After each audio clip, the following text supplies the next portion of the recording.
الذي أرسل رسوله بالهدى ودين الحق ليظهره على الدين كله walau karihal musyrikun. Segala puji bagi Allah Jalla Jalaluhu yang telah mengutus Rasulnya dengan petunjuk dan agama yang benar, agar Allah memenangkan agamanya di atas seluruh agama, walaupun orang-orang musyrik membenci hal itu. Allahumma salli wa sallim ala sayyidina Muhammadin wa ala alihi wa ashabihi ajma'in.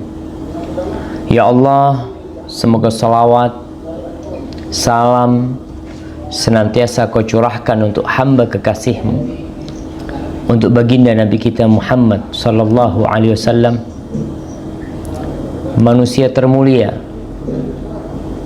yang pernah Allah ciptakan, yang Allah utus sebagai rahmatan lil alamin. Semoga Allah senantiasa menjadikan kita hamba-hamba yang cinta kepada beliau, menjalankan syariatnya, menegakkan sunnahnya, dan mengajak umat manusia untuk senantiasa mengikuti petunjuk Rasulullah sallallahu alaihi wasallam. Amma ba'd, pada kesempatan kali ini kita akan melanjutkan kajian kita yang berkaitan dengan tauhid, dengan keimanan kita. Kenapa kita perlu berbincang tentang keimanan? Karena itulah pondasi utama bagi seorang muslim. Rasulullah sallallahu alaihi wasallam mengatakan bunyal Islamu ala khams. Islam itu dibangun di atas lima perkara. Yang pertama adalah syahadatu an la ilaha illallah wa anna Muhammadar Rasulullah. Yang pertama adalah syahadat bahwa tiada yang berhak disembah melainkan hanya Allah, dan bahwa Nabi Muhammad sallallahu alaihi wasallam adalah utusan Allah. Namun ternyata iblis tidak pernah berhenti menggoda umat Islam, menggoda orang-orang yang beriman untuk melakukan tindakan-tindakan, ucapan, perbuatan, atau keyakinan dalam hati yang bertentangan dengan keimanan dia. Di antaranya yang akan kita bahas pada kesempatan kali ini adalah berkaitan dengan menisbatkan turunnya hujan kepada bintang, menisbatkan turunnya hujan kepada ciptaan Allah, tidak kepada Allah Jalla Jalaluhu. Dan ini salah satu bentuk perbuatan yang menggores keimanan seseorang, yang mencoreng tauhid seseorang. Kenapa? Karena turunnya hujan adalah salah satu kekhususan yang dimiliki Allah. Allah yang menurunkan hujan. Dan Allah seringkali dalam Al-Quranul Karim mengingatkan umat manusia agar mereka beriman kepada Allah, meyakini keberadaan Allah, lalu mentauhidkannya. Salah satunya dengan nikmat hujan yang Allah berikan kepada mereka. Di surah Al-Baqarah Allah mengatakan, ya ayuhan nasu ubudu rabbakum alladhi khalaqakum walladhina min qablikum la'allakum tattaqun. Wahai umat manusia, beribadahlah kalian kepada Allah. Ini perintah pertama Allah dalam Al-Quran, untuk beribadah kepada Allah yang telah menciptakan kalian dan menciptakan orang-orang sebelum kalian, agar kalian bertakwa kepada Allah. Alladzi ja'ala lakumul arda firasyan wa anzala minas sama'i ma'an. Allah yang membentangkan bumi ini, lalu menurunkan dari langitnya air. Itu adalah hak Allah yang khusus. yang tidak boleh diberikan kepada selain Allah Subhanahu wa taala. Di surah Al-Waqi'ah, nah, ayat 68-69, Allah mengatakan, afara'aitumul ma'a alladhi tashrabun a'antum anzaltumuhu minal muzn am nahnul munzilun. Allah mengatakan, apakah kalian melihat air yang kalian minum? Setiap hari kita minum air. Kalian lihat, dari mana kau dapat air itu? A'antum anzaltumuhu minal muzn. Apakah kalian yang menurunkannya dari langit, dari awan? Kalian melakukan hal tersebut? Am nahnul munzilun, atau kita yang menurunkannya? Lau nasha'u laja'alnahu ujajan falawla tashkurun. Kata Allah, kalau kita berkehendak, kita bisa jadikan air yang turun itu asin, tidak bisa diminum. Kalau kalian nggak bersyukur sama Allah Subhanahu wa taala, maka ingat bahwasanya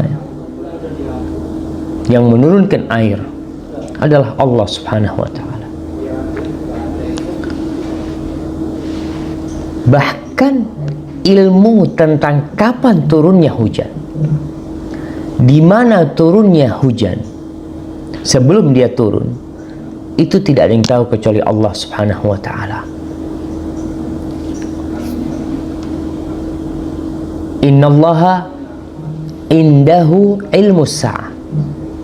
Sesungguhnya Allah yang memiliki ilmu tentang kiamat. Allah yang tahu tentang kiamat. Wa yunazzilul ghaith. Dan Allah yang menurunkan hujan. Wa ya'lamu ma fil arham. Dan Allah yang tahu dengan yang ada di rahim. Mungkin sekarang dengan ilmu yang didapat, orang bisa USG, dia bisa melihat bayi, tahu laki perempuan. Tapi yang mengetahui tentang bayi tersebut, apakah dia akan lahir selamat, apakah dia akan lahir sempurna, berapa umur dia, bagaimana rezeki dia, apa yang akan terjadi dengan dia, itu Allah yang tahu. Wa ma tadri nafsun madza taksibu ghada. Dan jiwa nggak ada yang tahu apa yang akan dia usahakan besok. Wallahu a'lam. Kita hari ini mungkin hendak melakukan sesuatu. Ana habis zuhur mau melakukan ini umpamanya, ada niat. Tapi apa yang akan terjadi dengan kita? Wallahu a'lam. Ada orang yang sore hari telah mempersiapkan walimah. Dia sudah mempersiapkan segalanya, tapi di siang hari terjadi tabrakan yang menyebabkan kematian dia.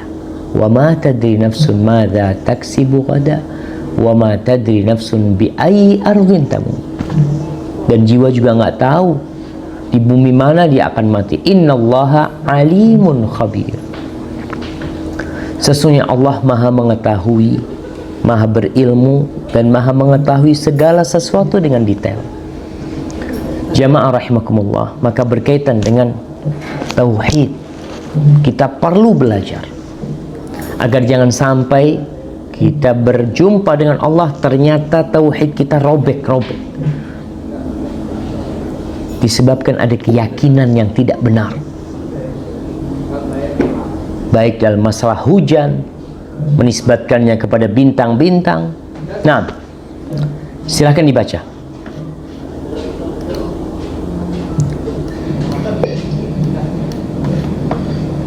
Bab 30, menisbatkan turunnya hujan.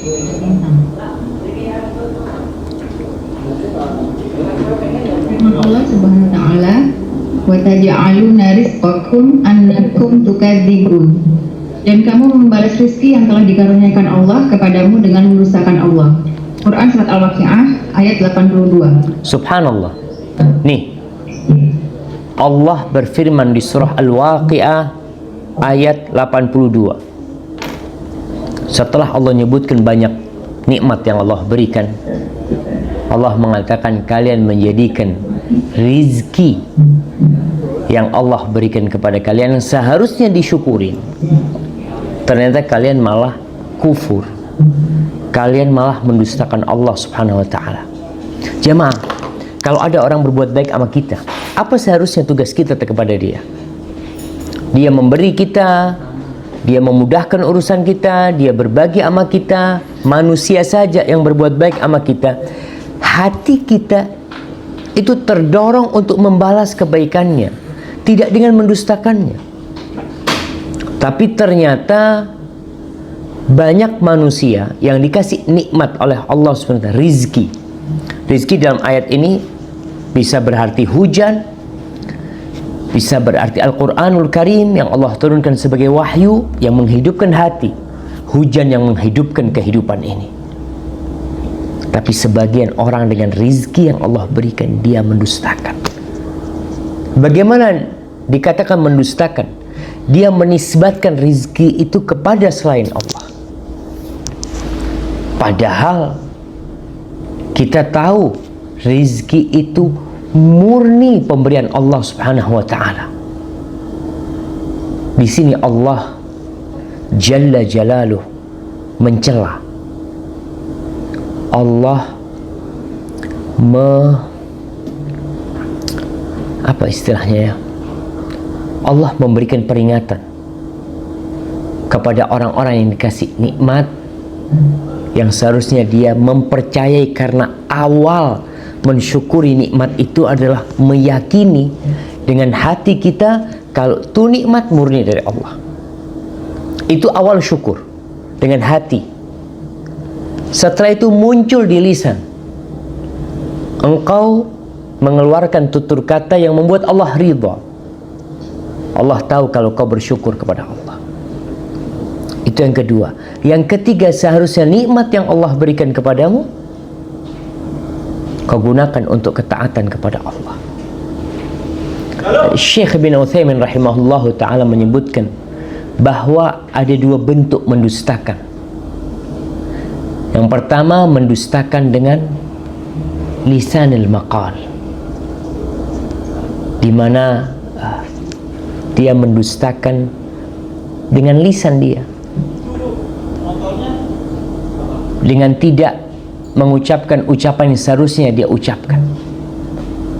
Orang yang berbuat maksiat, kondisi dia sejatinya dia mendustakan Allah terhadap nikmat yang Allah berikan. Allah akan berikan sanksi kepada dia. Umar bin Abdul Aziz pernah berpidato menyampaikan kepada umat manusia. Dia mengatakan, ayyuhan nas, in kuntum musaddiqin fa antum hamqa. Wahai umat manusia, kalau kalian percaya, maka kalian orang-orang bodoh. Orang-orang hamqa ini di atasnya kebodohan ya. Goblok mungkin kalau bahasa sekarang. Kalau kalian percaya, kalian adalah orang-orang hamqa. Wa in kuntum mukadzibin fa antum halka. Kalau kalian percaya, maka kalian orang-orang yang musnah. Kalian orang-orang yang binasa. Kenapa? Ini ucapan yang benar. Karena orang yang percaya kemudian tidak mengamalkannya, maka orang goblok. Ahmak. Maaf, bahasa ahmak itu bodoh banget. Mungkin yang biasa dipakai di negeri kita, goblok. Percaya tapi nggak diamalin. Dan orang yang mendustakan, maka dia akan binasa. Dia akan binasa karena dia mendustakan. Semua orang yang berbuat maksiat, dia berada di antara satu dari dua hal. Yang pertama, kau percaya Allah akan berikan sanksi. Yang kedua, kau nggak percaya. Kalau kau percaya, Allah akan turunkan sanksinya. Ya Allah ya, Allah akan berikan hukuman. Kemudian kau tidak mengamalkan hal tersebut, dan kau juga nggak takut, maka ini adalah bukti kebodohan. Orang tahu ada polisi dan dia sedang menilang. Dia tahu dia akan ditilang karena kesalahan dia, tapi dia tetap melakukan kesalahan, umpamanya dia menerobos lampu merah, dia tahu ada polisi dan dia akan ditilang, kemudian dia nerobos, ditangkap sama polisi, apa kata orang-orang di sekitarnya? Kok subhanallah, ahmak dikatakan, orang ini tadi bodoh yang kebangetan. Kau lihat ada polisi dan kau yakin akan ditilang, tapi kau melakukan kesalahan itu. Tapi kalau kau nggak percaya kalau kau akan ditilang umpamanya, maka itu adalah bala yang berat buat engkau. Jadi perlu diingat, ada orang yang mendustakan dengan lisannya, ada yang mendustakan dengan kondisinya, dengan omongan dan dengan perbuatan dia. Dan Allah mengatakan, wa taj'aluna rizqakum annakum tukadzibun. Kalian dikasih rizki tapi kalian malah mendustakan. Baik, silakan dilanjutkan.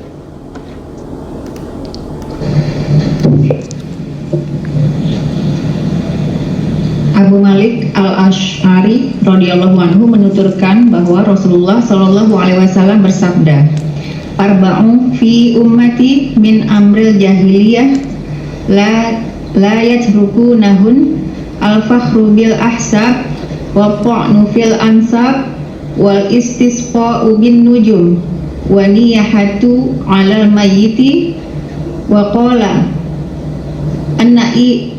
an-naihatu idza lam tatub qabla mautiha tuqamu yaumal qiyamati wa 'alaiha sirbalun min qatiranin wa dir'un min jarab." 4 perkara yang terdapat pada umatku yang termasuk perbuatan jahiliyah yang tidak ditinggalkan oleh mereka: membanggakan kebesaran leluhur, mencela keturunan, menisbatkan turunnya hujan kepada bintang-bintang, dan meratapi orang mati. Lalu beliau berkata, wanita yang meratapi orang mati apabila belum bertaubat sebelum meninggal akan dibangkitkan pada hari kiamat dan dikenakan kepadanya pakaian yang berlumuran dengan cairan tembaga serta mantel dari penyakit kudis. Hadis riwayat Muslim. Barakallahu fi. Iya. Di sini Rasulullah SAW menjelaskan tentang perkara-perkara jahiliyah. Banyak perkara jahiliyah. Di antaranya 4 yang disebutkan di sini. Dan kalau kita bicara perkara jahiliyah, Rasulullah SAW mengatakan ada 4 perkara jahiliyah yang tetap ada di umatku. Bukan berarti Rasulullah SAW mengatakan ini sebagai bentuk membolehkannya, tidak. Beliau ingin mengingatkan umatnya agar mereka jangan sampai melakukan hal tersebut. Ini perkara-perkara jahiliyah. Kalau yang dimaksud dengan jahiliyah, masa kebodohan, adalah masa sebelum datangnya Rasulullah SAW. Mereka disebut orang-orang jahiliyah sebelum datangnya wahyu, karena mereka adalah orang yang paling bodoh di antara hamba-hamba Allah. Kenapa? Ya, bagaimana mereka membuat patung, mereka meyakini sesuatu memiliki kekuatan padahal tidak. Mereka membawa batu, mereka membawa berbagai klinik-klinik yang mereka lakukan yang padahal tidak bermanfaat dan tidak membahayakan. Maka ini disebut jahiliyah mereka. Namun ketika Allah mengutus nabinya, Allah memberikan karunia yang besar, jamaah. Subhanallah. Allah memberikan sebuah rizki yang besar kepada umat ini dengan diutusnya Rasulullah SAW, sehingga kita bisa tahu mana yang hak dan mana yang batil. Allah mengatakan di surah Ali Imran ayat 164, laqad mannallahu 'alal mu'minin idz ba'atsa fihim rasulan min anfusihim.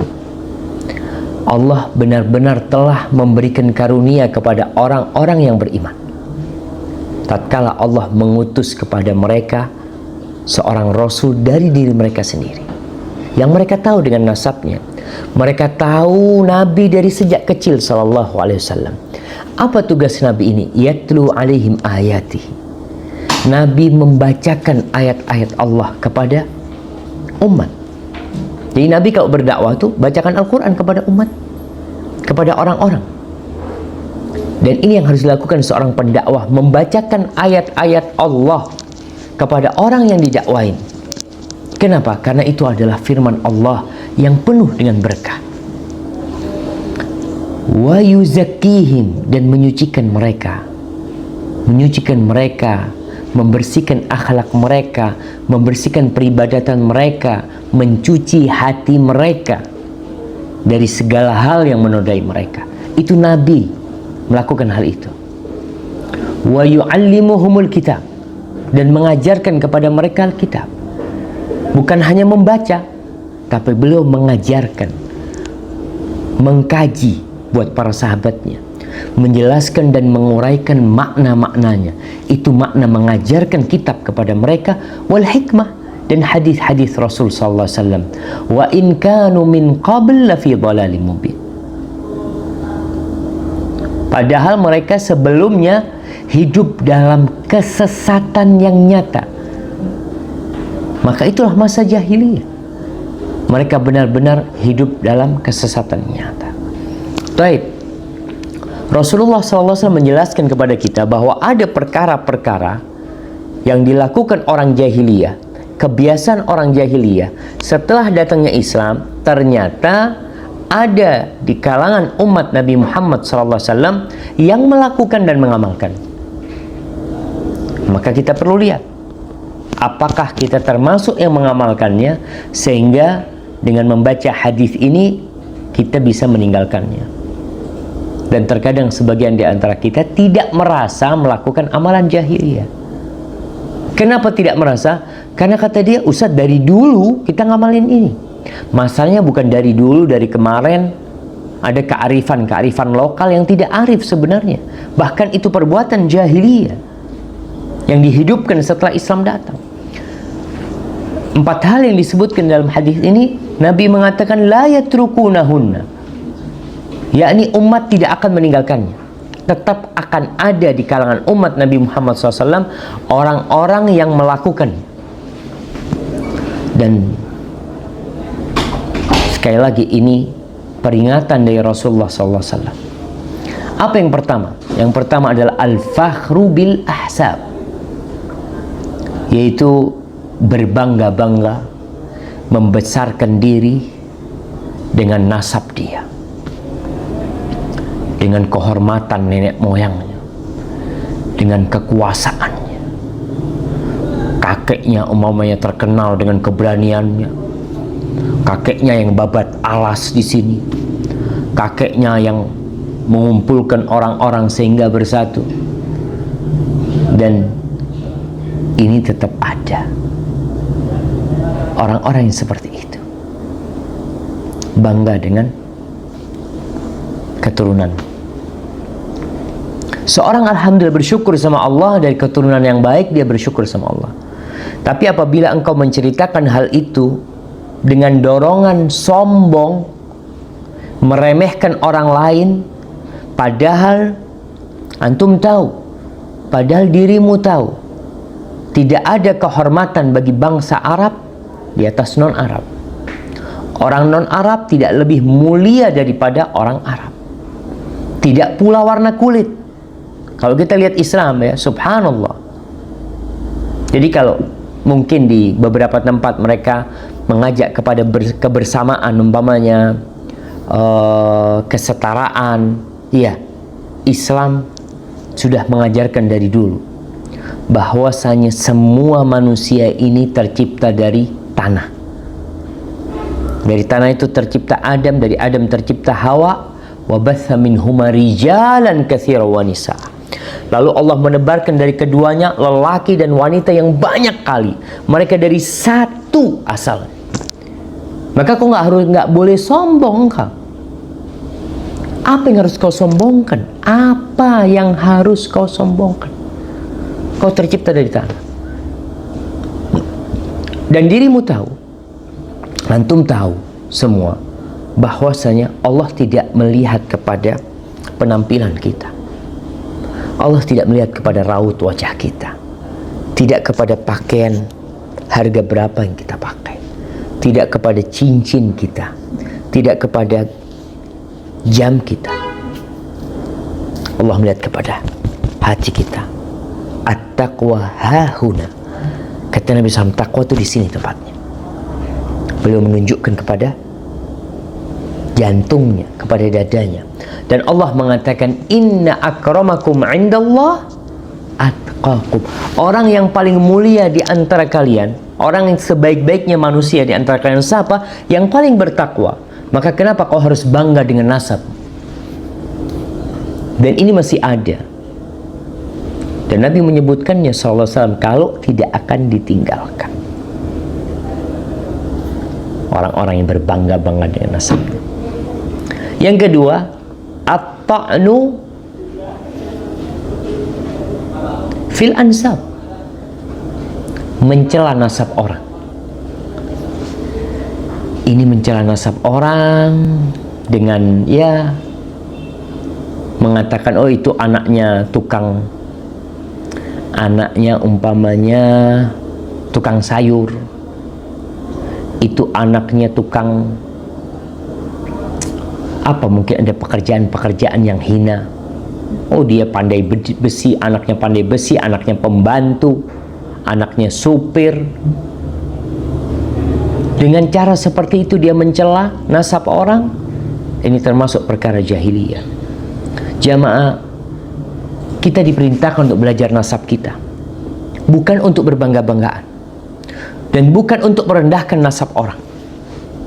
Rasulullah SAW ketika menyuruh umatnya belajar nasab, apa kata beliau sallallahu alaihi wasallam? Ta'allamu min ansabikum ma tasiru bihi arhamakum. Kalian pelajarilah nasab-nasab kalian, yang dengan itu kalian bisa menyambung rahim kalian. Selesai, itu tujuannya. Dan annas umana ala ansabihim. Orang itu ya terpercaya dengan nasab dia. Orang mengaku Bani Fulan, ya sudah dia dari Bani Fulan. Kecuali dalam perkara yang ada urusan agama di sana, dia mengaku sebagai walinya Fulan, pamannya Fulan. Mana buktinya kau pamannya Fulan? Orang-orang nggak ada yang tahu.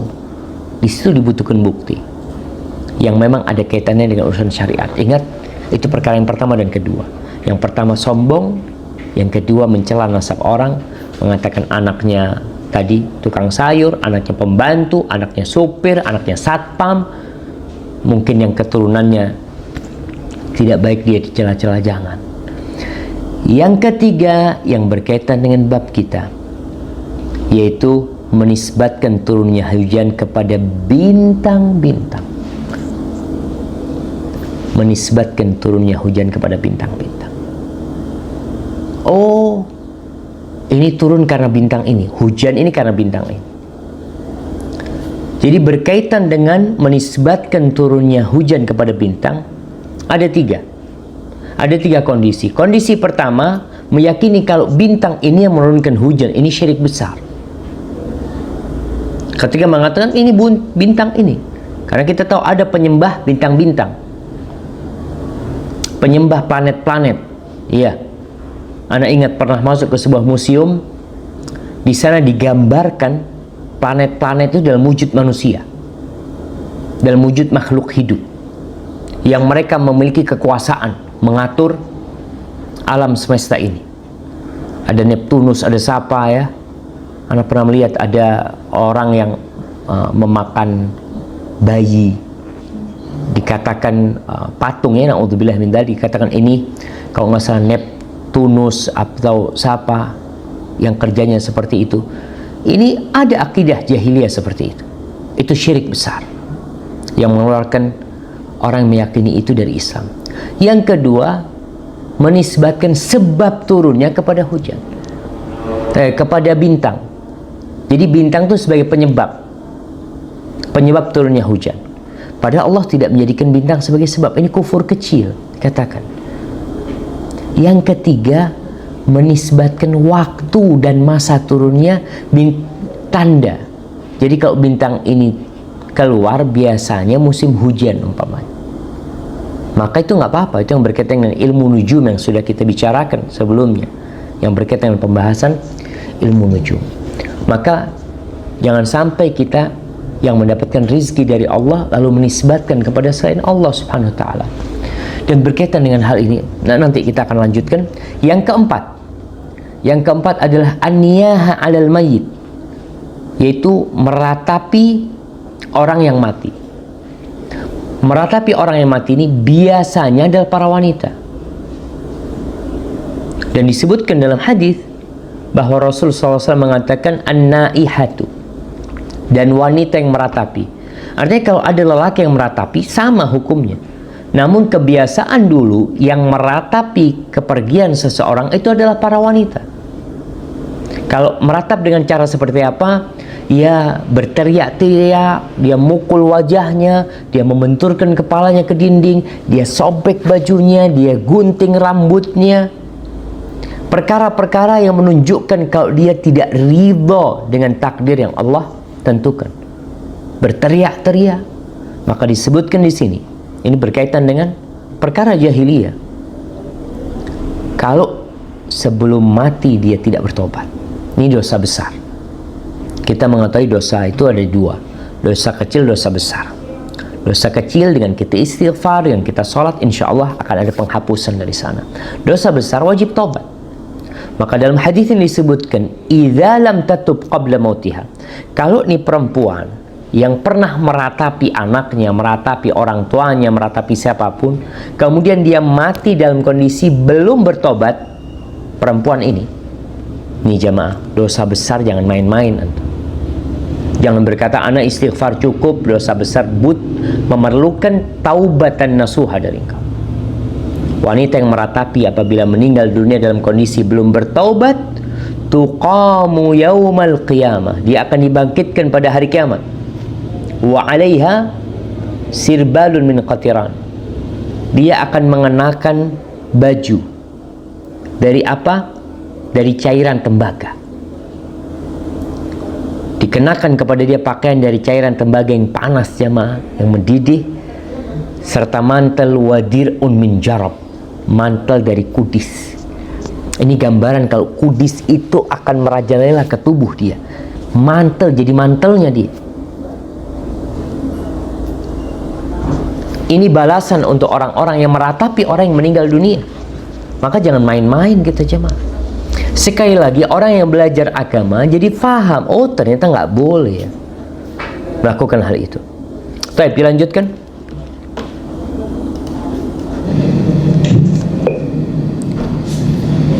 Al-Bukhari dan Muslim meriwayatkan dari Zaid bin Khalid radhiyallahu anhu, dia berkata, Rasulullah Shallallahu alaihi wasallam telah mengimani kami dalam salat subuh di Hudaybiyah setelah semalamnya turun hujan. Ketika usai sholat, beliau menghadap kepada orang-orang lantas bersabda, hal tadaruna mada qala rabbukum?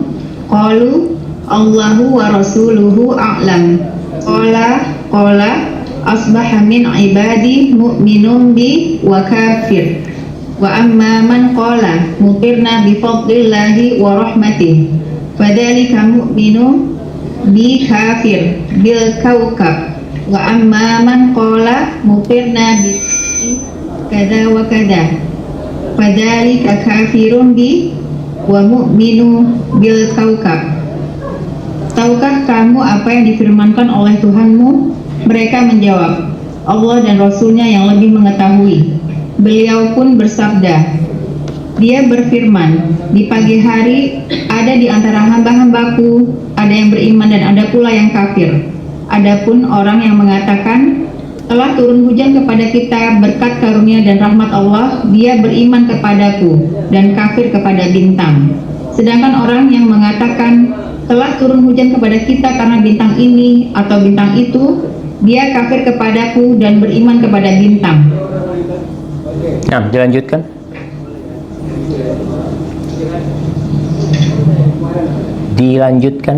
Al-Bukhari dan Muslim. Al-Bukhari dan Muslim meriwayatkan pula hadis dari Ibnu Abbas yang maknanya antara lain disebutkan demikian. Qala ba'duhum laqad sadaqa nau'u kada wa kada fa anzalallahu hadhil ayah fala uqsimu bimawaqi'in nujum ila qawlihi wa taj'aluna rizqakum annakum tukadzibun. Ada di antara mereka berkata, Sungguh telah benar bintang ini atau bintang itu, sehingga Allah menurunkan firman-Nya, maka aku bersumpah dengan tempat-tempat peredaran bintang-bintang dan seterusnya, sampai firman-Nya, dan kamu membalas rizki yang telah dikaruniai Allah kepadamu dengan mengatakan perkataan yang tidak benar. Barakallahu fiik. Ya, kita lihat bagaimana Rasulullah Sallallahu Alaihi Wasallam menjaga tauhid para sahabatnya.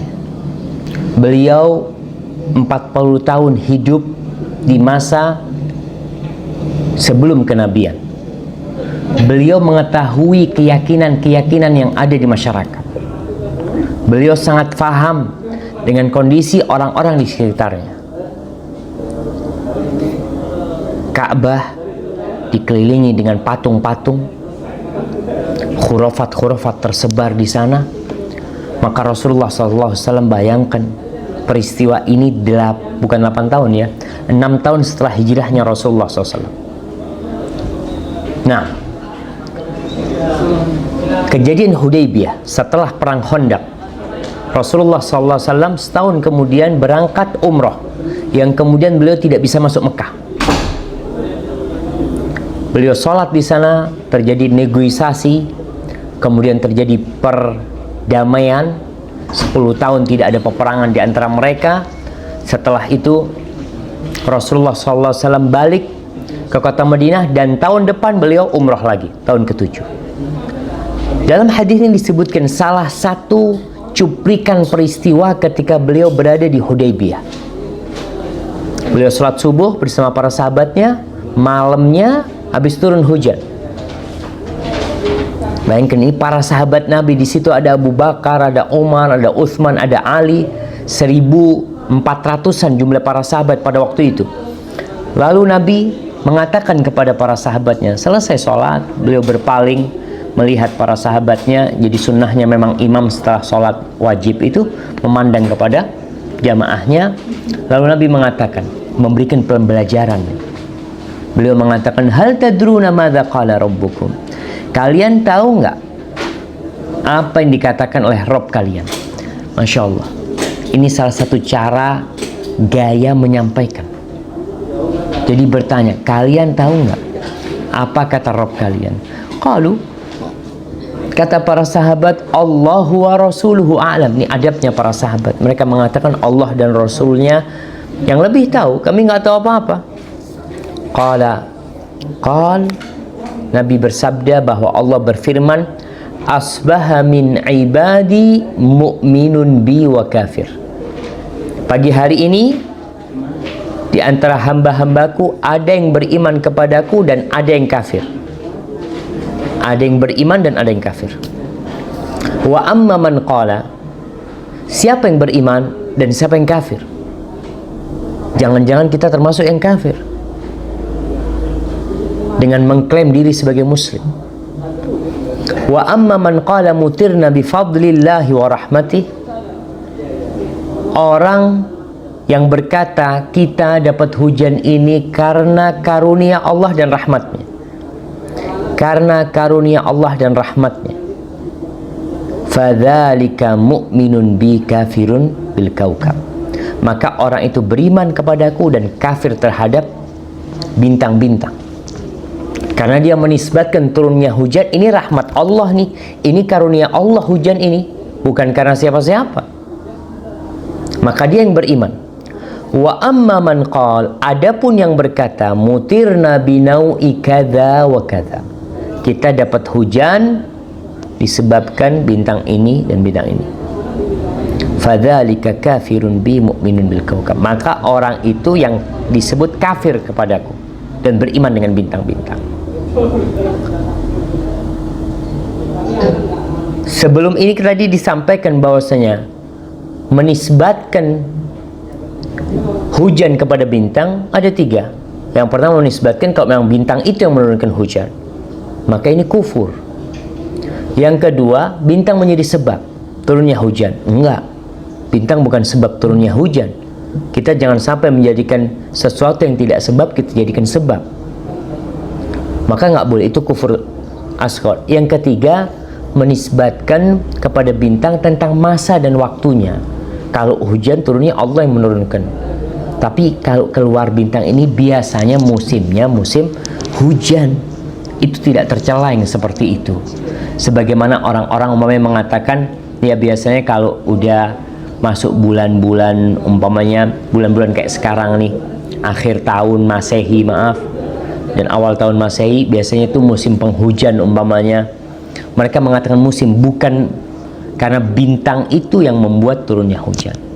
Jamaah rahimakumullah, ternyata ada sebagian orang di kalangan umat Islam yang meyakini bahwa turunnya hujan itu bukan dengan bintang, tapi manusia, seorang wali dari aulia Allah yang mereka yakini, mereka beriktikad bahwa mereka bisa menurunkan hujan. Dan ini masalah besar. Kalau ada yang mengatakan enggak Ustaz, kayaknya nggak ada yang meyakini kalau seorang waliullah bisa menurunkan hujan.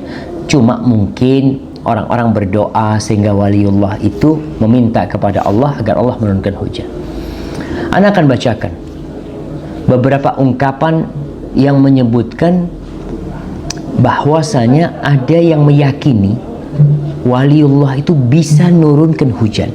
Dia punya kewenangan menurunkan hujan. Disebutkan nih dalam biografi Ahmad bin Umar Az-Zailai dari kitab At-Tabaqatul Khawas, dia berkata, wa kana lil faqih aidan walad yuqalu lahu Ali. Disebutkan bahwa al-faqih, seorang yang dikenal pada waktu itu punya anak yang namanya Ali. Kana minas salihin, dia adalah termasuk orang-orang soleh. Wa kana la yulazamu fil matar illa wa yahsul sari'an hatta urifa bidzalik. Dia nggak pernah dimintain tolong oleh orang untuk menurunkan hujan kecuali hujan itu akan turun. Sampai akhirnya dia dikenal seperti itu. Wa kana yuqalu lahu sahibul ma. Sampai dikenal ini yang ngatur urusan hujan, urusan air. Kemudian di sini disebutkan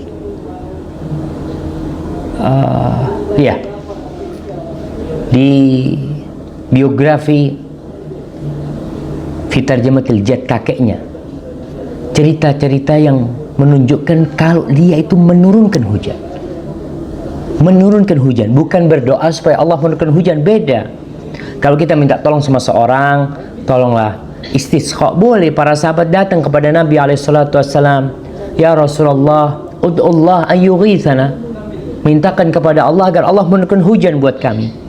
Ini terjadi di masa Rasulullah SAW, di masa Umar bin Khattab radhiyallahu ta'ala anhu, dan sepanjang sejarah Islam. Istisqa itu ada, sholat mohon sama Allah, lalu orang yang soleh berdoa, yang lainnya mengaminkan, itu ada. Ini tidak. Ini disebutkan anna wasala minal Lahya ila qaryatil Mahmul.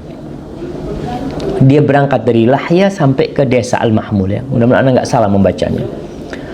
Daerah Al-Mahmul ini kekeringan, mendapatkan musim paceklik yang panjang. Fa'indama wasala ilaihim, ketika Al-Jad ini, orang ini sampai ke kota mereka, kota Mahmul itu, tahu-tahu ja'at ilaihi bahimah, datang seekor binatang ternak, kemudian bersuara di depan dia, mengeluarkan suara di depan dia. Fadakhala al-masjid, lalu orang ini masuk ke masjid. Wada Allah Ta'ala, lalu berdoa memohon kepada Allah. Ingat, sampai sini nggak ada masalah. Dia memohon kepada Allah, masuk masjid dan berdoa. Thumma qal, ini yang bermasalah. Kemudian dia berkata, ya Mikail kil, wahai Mikail, kau ukur tuh, kau ukur, artinya tolong dikasih hujan. Dia memanggil Mikail, supaya Mikail menurunkan hujan. Karena kita tahu malaikat Mikail ini dapat tugas pengaturan hujan, dan orang ini ngatur Mikail, kau turunkan hujan. Fajtama as-sahab lil fawr min kulli nahiyah wa mutiru mataran aziman biiznillah. Lalu orang-orang kumpul dari segala tempat, turun hujan. Ustaz, bukannya mereka berdoa minta sama Allah? Ya disebutkan dia berdoa, tapi dia ngatur Mikail. Ada yang meyakini itu? Iya. Ada orang-orang yang punya keyakinan bahwasanya fulan bisa menurunkan hujan. Kemudian yang disebutkan banyak kisah-kisah yang kalau buat anaknya ini di orang awam laku laris. Nih salah satunya ada yang disebut dengan bayya'u apa ya? Bayya'u suyul. Jual orang, tukang jual beli banjir. Tukang jual beli banjir. Disebutkan bahwasanya di kitab Tadhkirun Nas, qala sayyidi wa balagha anna Syekh Abdullah bin Ahmad bin Afif. Ada syekh bernama Abdullah bin Ahmad bin Afif. Disebutkan dia termasuk waliullah yang dikabulkan doanya. Ini nggak ada masalah jemaah. Kita meyakini fulan insyaallah doanya mustajab karena dia sering berdoa dan dikabulkan. Wa yuqalu lahu bayya'us suyul, dan dia dikatakan tukang jual beli banjir. Suatu saat dia sampai ke Tarim di Hadramut sana.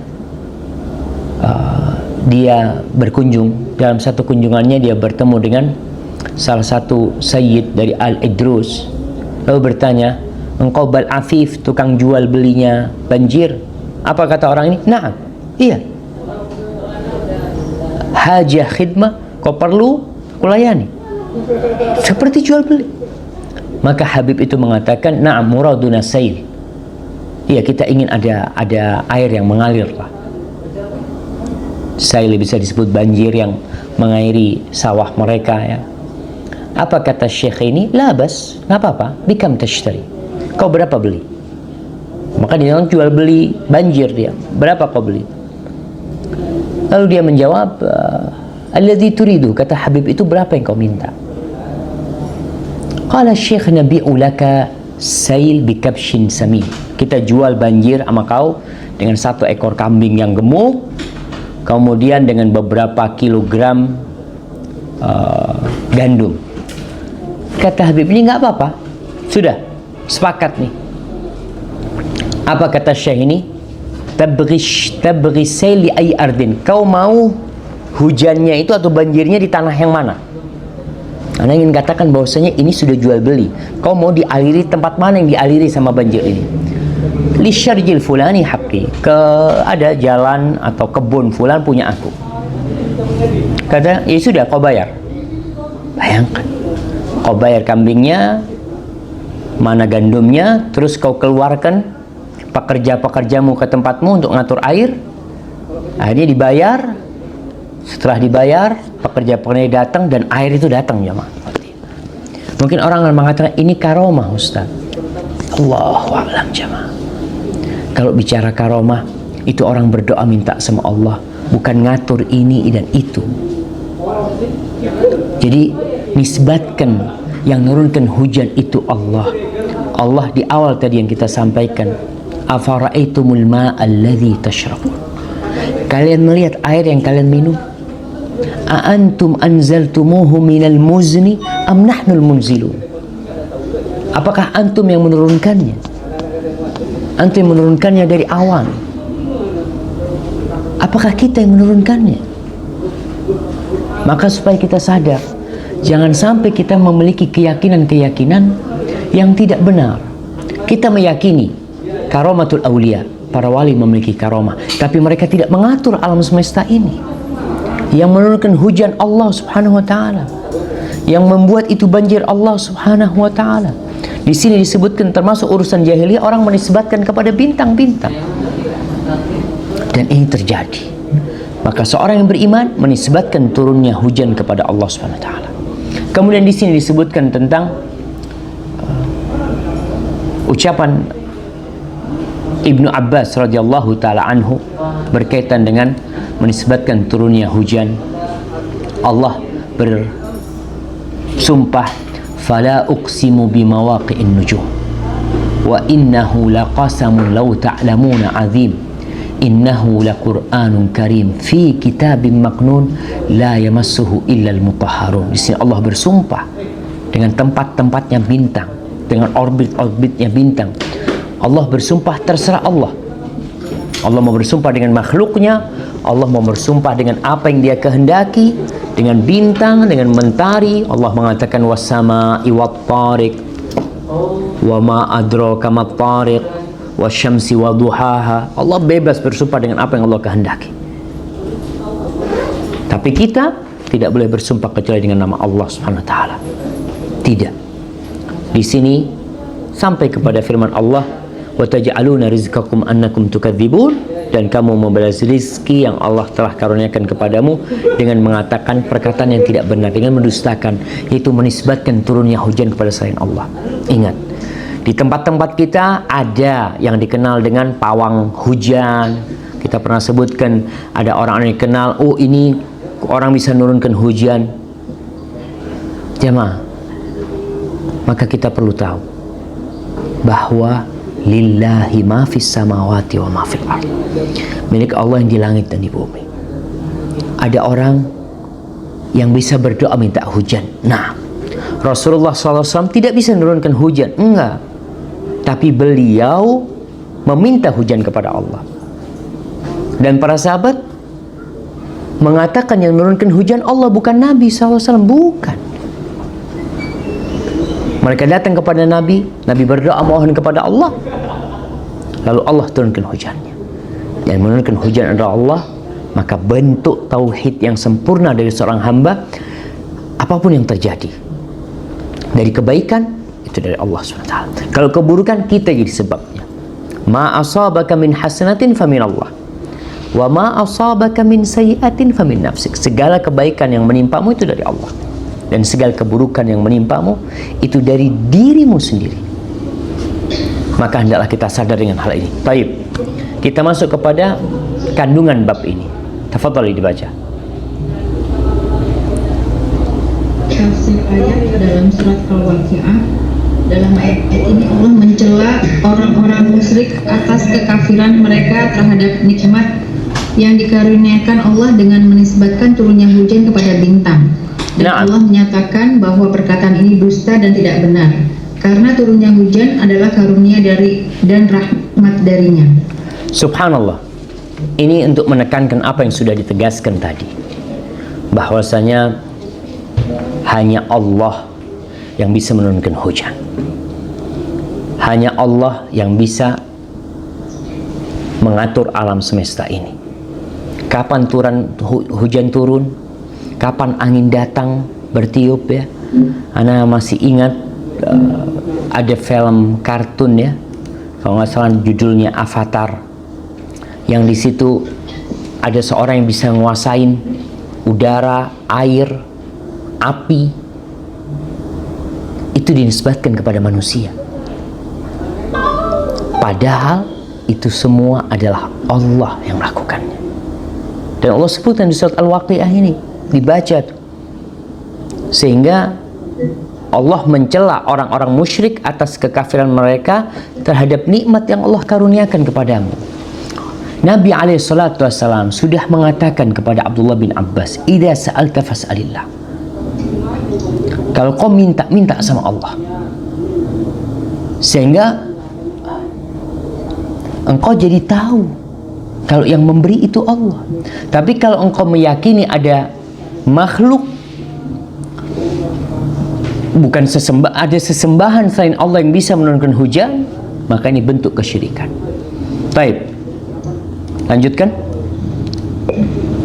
Yang kedua, disebutkan 4 perkara yang termasuk perbuatan jahiliyah. Barakallahu fiik. Perbuatan jahiliyah itu banyak.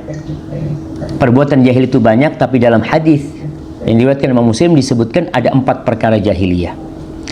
Yang pertama adalah berbangga-bangga dengan nasab, berbangga-bangga dengan kejayaan nenek moyangnya, bapakku seperti ini. Biasanya itu kerjaan anak-anak muda yang tidak punya sesuatu yang bisa dia banggakan, sehingga kerjaan dia membanggakan nenek moyang dia. Yang kedua, mencela nasab orang. Seperti tadi, oh fulan anaknya tukang beca, oh fulan anaknya supir, oh fulan anaknya tukang sampah. fulan. Nah, kenapa kau cela dia? Kalau sekedar engkau, enggak Ustaz, kalau dirimu sekedar menjawab pertanyaan orang, dia nggak tahu fulan yang mana, apa fulan yang anaknya tukang sampah, bukan dengan perasaan ingin atau keinginan mencela, nggak ada masalah untuk memberitahu. Namun yang terjadi kadang-kala orang mau merendahkan. Sebagian anak itu kalau tahu orang tuanya pekerjaannya hina, itu malu dia mau bawa orang tuanya. Karena masih ada orang-orang yang mencela orang lain dengan nasab. Dan tadi udah disampaikan bahwasanya tujuan nasab itu adalah untuk saling mengenal saja. Allah mengatakan, ya ayuhan nas inna khalaqnakum min dzakarin wa untha wa ja'alnakum syu'uban wa qabaila lita'arafu inna akramakum indallahi atqakum. Allah mengatakan, wahai orang-orang yang beriman, wahai para manusia, sesungguhnya kami menciptakan kalian dari lelaki dan wanita, lalu kami jadikan kalian bersuku-suku, berbangsa-bangsa. Untuk apa tujuannya? Lita'arafu. Tujuannya hanya untuk saling mengenal. Yang orang Sunda ketika ditanya, oh kau dari mana? Dari Sunda. Hanya untuk memperkenalkan diri, bukan untuk membanggakan diri. Yang dari Madura, kadang-kadang ada yang sampai malu mengatakan dari mana dia, karena dicela nantinya sama orang. Oh, orang Madura umpamanya. Padahal orang Madura sama orang Jawa, sama orang Betawi, sama orang Sunda sama. Tujuannya ketika engkau menisbatkan dirimu, oh iya saya dari suku Madura, itu bukan untuk berbangga, tapi hanya sekedar memberitahu untuk saling mengenal. Fulan, oh fulan dari Madura. Fulan dari mana? Oh fulan dari Bandung, orang Sunda. Fulan dari mana? Oh fulan orang Betawi, dari Jakarta. Fulan orang Minang umpamanya. Ada yang orang Melayu, ada yang suku Bugis, suku Makassar, suku Mandar, macam-macam. Tujuan semua itu adalah hanya untuk mengenalkan diri, untuk saling kenal. Seperti itu, bukan untuk mencela. Dan jangan sampai jemaah, kadang-kala kita mencela sebagian suku. Oh suku fulan, aduh janganlah. Na'udzubillah min syarrim. Subhanallah. Mereka sama tercipta dari tanah seperti engkau tercipta dari tanah. Jadi yang kedua. Yang ketiga, al-istisqa bil anwa. Itu yang disebutkan menisbatkan turunnya hujan kepada bintang-bintang. Itu termasuk perkara jahiliyah. Dan mungkin sampai sekarang masih ada.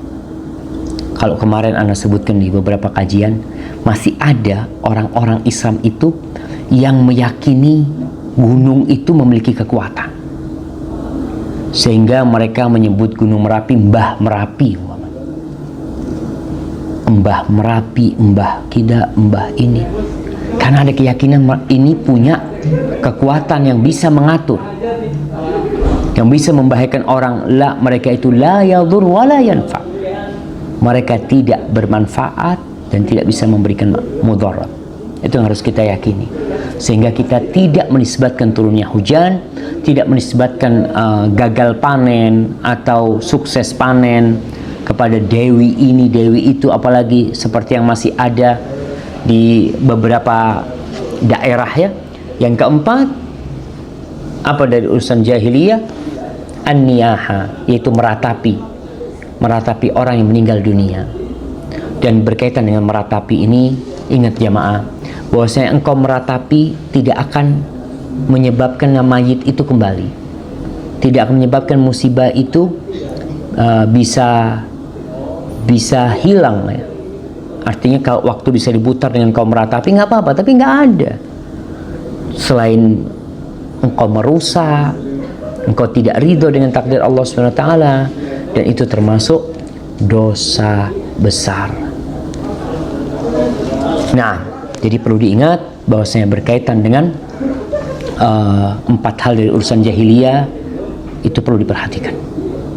Nah, kemudian dilanjutkan.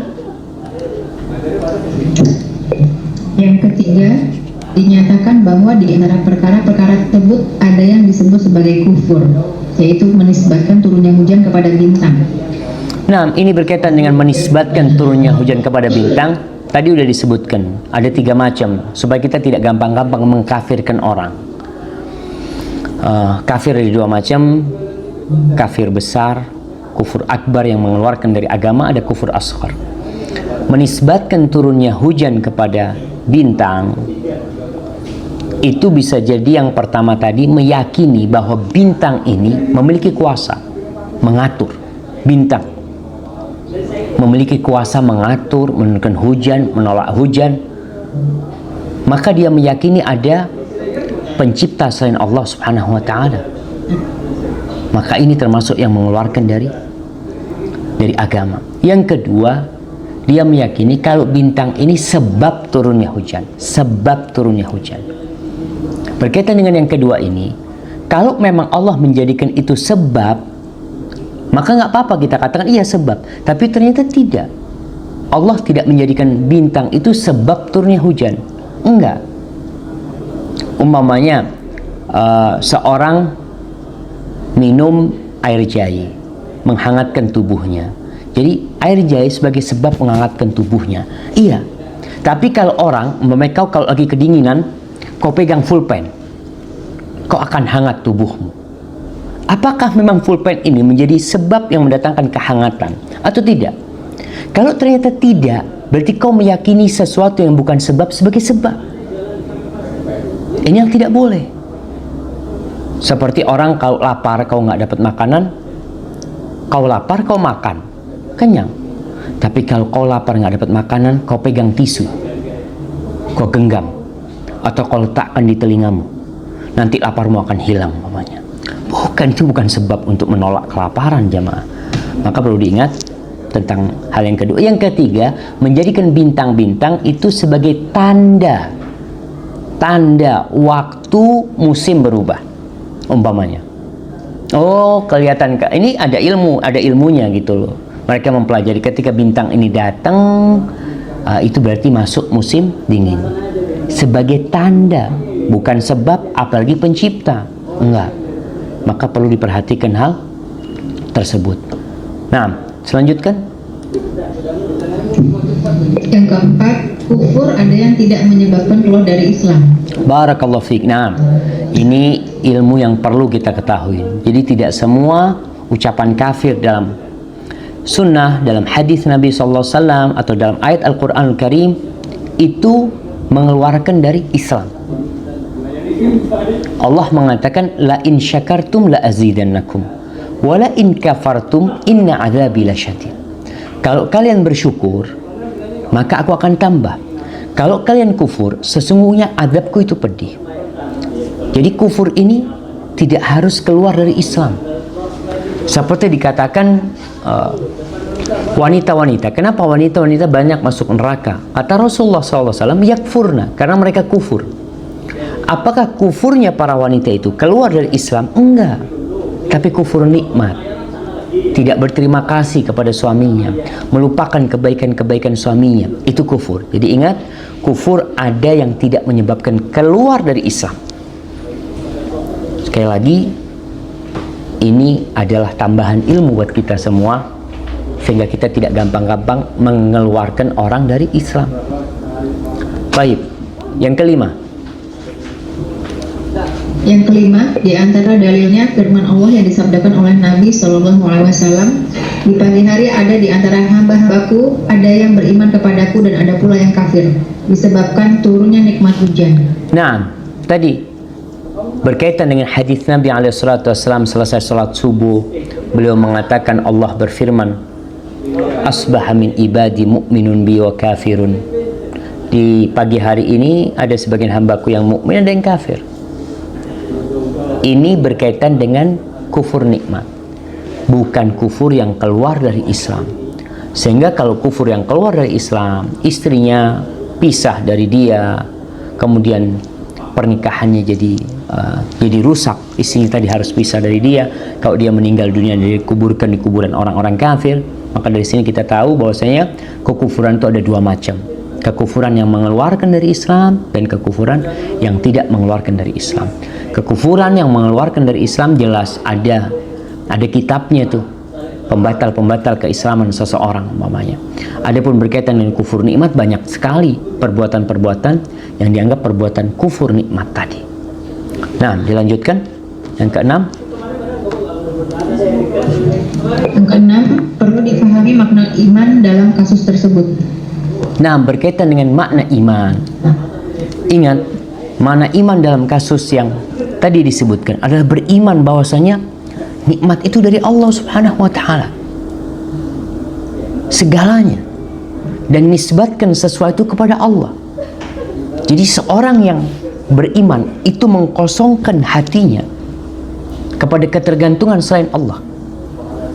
Dan dia menggantungkan semuanya kepada Allah Subhanahu wa taala. Sehingga seorang umpamanya dia minum obat,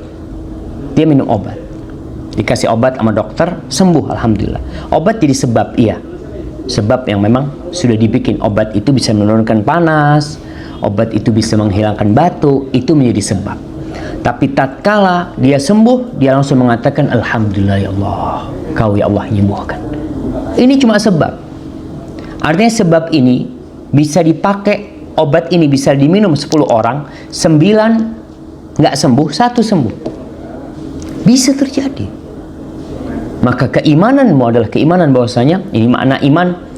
Di antara makna iman dalam ayat tadi adalah orang ini bersyukur kepada Allah dan menisbatkan nikmat itu kepada Allah Subhanahu wa taala. Barakallahu fiik. Baik. Nah, dilanjutkan. Yang ketujuh, dan perlu dipahami pula makna kufur dalam kasus tersebut. Nah, ini sudah dijelaskan barusan. Dilanjutkan. Yang kedelapan, di antara pengertian kufur adalah ucapan salah seorang dari mereka, sungguh telah benar bintang ini atau bintang itu. Baik, ini berkaitan dengan tadi menisbatkan turunnya hujan kepada bintang. Kalau menisbatkan turunnya hujan kepada bintang tadi yang sudah dipelajari orang belajar ilmu falak, ilmu perbintangan, dijadikan sebagai tanda turunnya, maka nggak ada masalah karena itu bisa dipelajarin. Tapi kalau menjadikan bintang sebab turunnya, ini yang kufur kecil, yang kufur tidak mengeluarkan dari Islam. Jadi segala yang bukan sebab lalu kita meyakininya bahwa itu sebab, maka itu yang disebut kufur kecil. Tapi kalau kita meyakini dia ini yang menciptakan, maka itu jadi kufur yang mengeluarkan dari Islam. Sehingga kau meyakini adanya Rabb selain Allah Subhanahu wa taala, adanya penguasa selain Allah, adanya pengatur alam semesta selain Allah Subhanahu wa taala. Tapi kalau hanya menjadikan itu sebab yang bukan sebab, secara syar'i enggak, secara alam juga tidak, maka itu kufur kecil. Maka ingat, berkaitan dengan mempelajari ilmu perbintangan, ilmu astronomi sudah dibahas pada pertemuan sebelumnya, bahwasanya tujuannya adalah bukan untuk meyakini bintang-bintang tersebut. Dan ingat, di negeri kita masih banyak orang yang meyakini bintang-bintang seseorang yang lahir bulan ini sampai bulan ini, yang dikatakan dia Sagittarius, kemudian Virgo, kemudian apa. Itu yang kita katakan nggak boleh mempelajari ilmu seperti itu, karena nggak ada, Allah tidak menjadikan itu gitu loh. Lalu orang ini meyakini hal itu sebagai sebab keberuntungan dia. Umpamanya yang Sagittarius nggak cocok menikah dengan yang bintang Virgo umpamanya atau apa. Itu sudah kita bahas. Sedangkan yang di sini itu berkaitan dengan menisbatkan turunnya hujan kepada bintang. Taib. Yang kesembilan, metode pengajaran kepada orang yang tidak mengerti masalah dengan mengajukan pertanyaan. Sebagai contohnya, sabda beliau, tahukah kamu apa yang difirmankan oleh Tuhanmu? Taib, subhanallah, ini sebuah metode berdakwah yang seharusnya dilakukan oleh siapa saja yang mengajak orang lain kepada kebaikan. Orang tua kepada anaknya, ketika dia, nak, kau tahu nggak nak, kenapa bulan itu kok berubah-ubah? Umpamanya, dari kecil besar ya, dia bertanya. Seperti itu Nabi SAW, seringkali beliau ketika bertemu dengan para sahabatnya, kumpul sama para sahabatnya, dan beliau ingin menyampaikan sesuatu, beliau menggunakan metode pertanyaan. Kenapa? Karena pertanyaan itu memancing orang untuk konsentrasi. Orang yang ditanya itu mau nggak mau, apa pertanyaannya? Mungkin dia sedang ngeblank, mungkin dia sedang menghayal, mungkin dia sedang melamun. Ketika ada pertanyaan yang diajukan kepada dia, mau tidak mau dia akan berusaha konsentrasi. Dan Rasulullah SAW menggunakan hal ini untuk menyedot perhatian para sahabatnya. Begitulah para pendakwah. Sekali-kali kau tanya kepada orang yang kau dakwahi, sehingga dia akan konsentrasi dan fokus dengan apa yang disampaikan. Salah satunya pertanyaan Nabi SAW ini, tahukah kamu apa yang difirmankan oleh Tuhanmu? Ya jelasnya mereka nggak tahu, tapi Nabi menanyakan. Mereka nggak tahu, tapi Nabi menanyakan supaya mereka fokus. Mereka lalu mengatakan Allahu wa rasuluhu a'lam. Allah dan Rasul yang lebih tahu. Nah, yang ke-10. Yang ke-10, ancaman bagi wanita yang meratapi orang mati. Subhanallah jamaah ya. Kita tahu siapa yang tidak sedih ditinggal orang-orang yang dia cintai. Maka Allah menyebutkan tentang orang-orang yang sabar. Wabashiris sabirin. Berikan kabar gembira kepada orang-orang yang sabar. Siapa mereka? Alladzina idza asabathum musibatun qalu inna lillah wa inna ilaihi raji'un. Mereka adalah orang-orang yang kalau kena musibah mengatakan kami milik Allah. Ini tauhid, ini iman. Kalau dia adalah milik Allah, wa inna ilaihi raji'un. Dan kita semua, bukan cuma yang meninggal dunia, kita semua nih bakal balik kepada Allah Subhanahu wa taala. Itu orang yang sabar, yang mengucapkan hal itu tentunya dengan hati yang meyakini, sehingga dia tidak akan meratapi. Orang yang meratapi ini kan kondisinya nggak nerima dengan peristiwa yang menimpanya, maka dia diancam. Apa ancamannya? Ancamannya kalau dia mati dalam kondisi belum bertobat, maka dia diancam akan mendapatkan pakaian yang terbuat dari cairan tembaga dan dikasih mantel yang dari penyakit kudis, dari gatal-gatal. Biasanya orang yang